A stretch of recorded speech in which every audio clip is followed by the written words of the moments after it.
Assalamualaikum warahmatullahi wabarakatuh. My name is Charaka Fahila from R4G class, and my NPM is 2021125006683. And today I want to do micro teaching using project method. What is project method? Project method is emphasize the concept of learning by doing. The teacher as a guide, and the activities carried out in the classroom are carried out by the student themselves.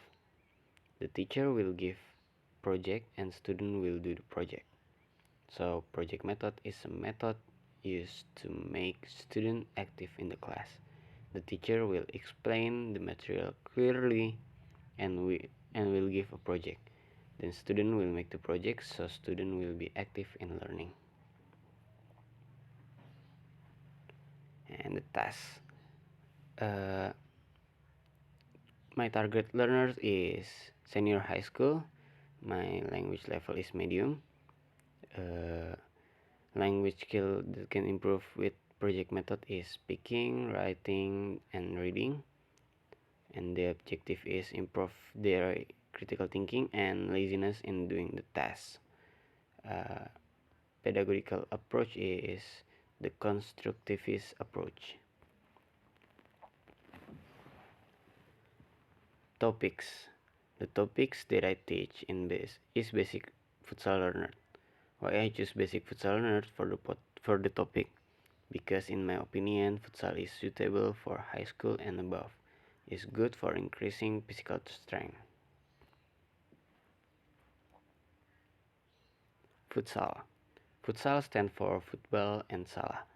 Derived from Spain and Portugal, it was first played in South America, more precisely in Uruguay and Brazil. The reason futsal is played because it's easier to play than football. Futsal is also played because there is no land to play football. In America, usually played on the highway. Basic futsal rules. First, each team that competes contains 5 players. The number of reverse players in one team is 9 players. Futsal matches are led by the main referee. He is assisted by 3 referees, namely the second, third, and timekeeper. Each futsal match consists of second round. Each round has 20 minutes. Each player will get a yellow card and red card for violating an opposing player on a too heavy scale. In futsal, free kick may be taken in the penalty box. Players are allowed to take a direct kick after the kick-off. Corner kick must be executed in less than 4 seconds. When executing penalty, the opposing goalkeeper may not be outside the goal line. When taking penalty, the opposing player must stand behind the penalty taker with distance 16 feet. Basic futsal technique. First, ball control technique. The basic technique of controlling the ball in futsal can be done by holding the ball using the sole of the forefoot. That way, the ball that rolls quickly can be easily mastered and not easily taken by the opponent. Second, technique of passing the ball or passing. Futsal is played on the flat and small field, so that the flow of the ball must flow so that the ball is float easily captured by the opponent. Therefore, every player must have accurate and hard passing by adjusting the distance of friends. 3. Technique of dribble or dribble. Good dribbling skills are a must for every player to control the ball. Keep a distance from the opponent before passing to a friend. and create opportunities. The last, ball shooting technique or shooting. Hard and accurate kicks must be taken by a player in order to produce the right ball position and be directed toward the goals. In fact, players can the ball at the opponent's goalkeeper who is difficult to reach.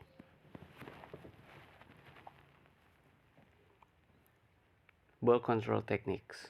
The correct way to control the ball can be done using the inside of foot, the outside or wide or with the inside of the foot. Apart from using their feet, players can also control the ball with their chest, things, and other limbs, beside their hands to stop and control the movement of the ball. Technique of passing the ball. First, open your feet shoulder width wide apart and lower both knees. Body weight resting on the two front ends of the feet. Squeeze and straighten the two arms in front of the body. The thumbs together and straight parallels. The last is as the ball arrives, drive both arms toward the ball as your knees and hips move up.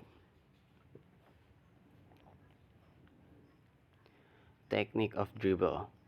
First, try to maintain an upright posture between 90 or to 102 degrees, 120 degrees.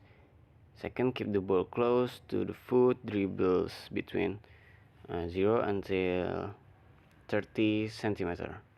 Look at the ball with a slight downward glance, just moving your eyes while looking around, while keep your head still in an upright position.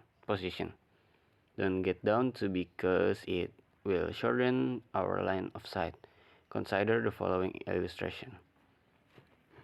And next is realize the most opposing player are looking down at the ball. Every now and then observe the direction of the opposing player's gaze. They will not realize that you're looking at their eyes. You smile or even make strange expression. They don't care. They don't even notice. This gives us confidence with our opponents because they won't know what we're going to do. It really works every time I apply it myself.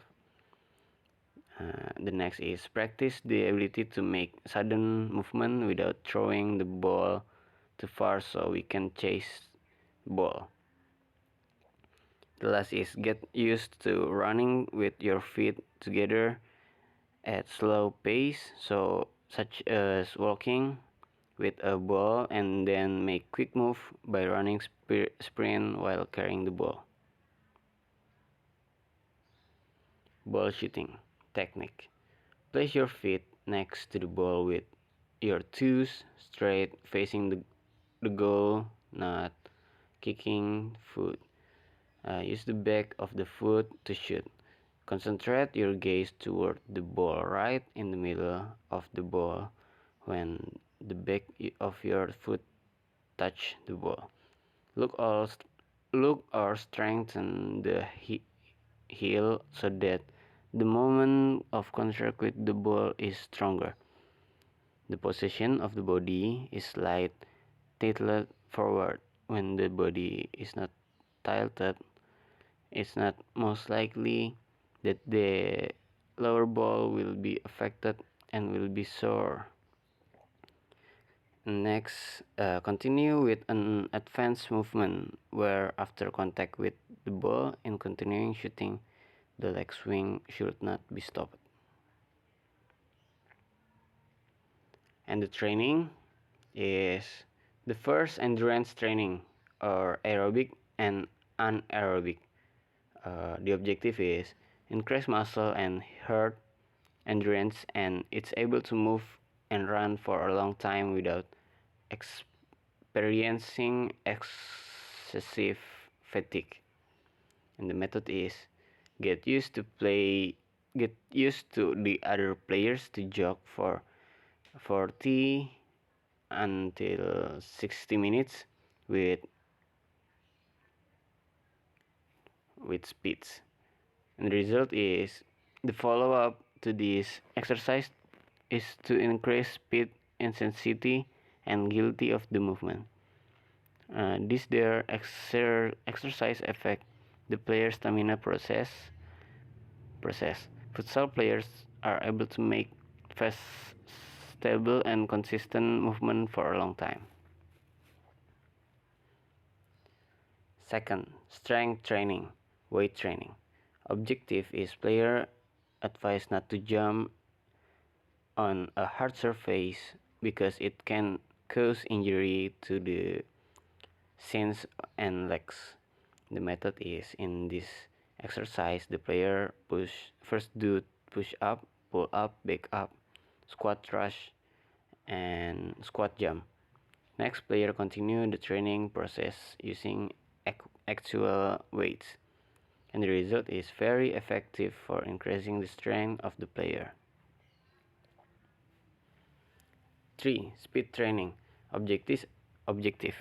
Able to move quickly without losing ball due to playing on a small field, which requires the ball continue to flow quickly so that it's not easy captured by the opponent. Method is shuttle run or run back and forth with a distance of 6 meters.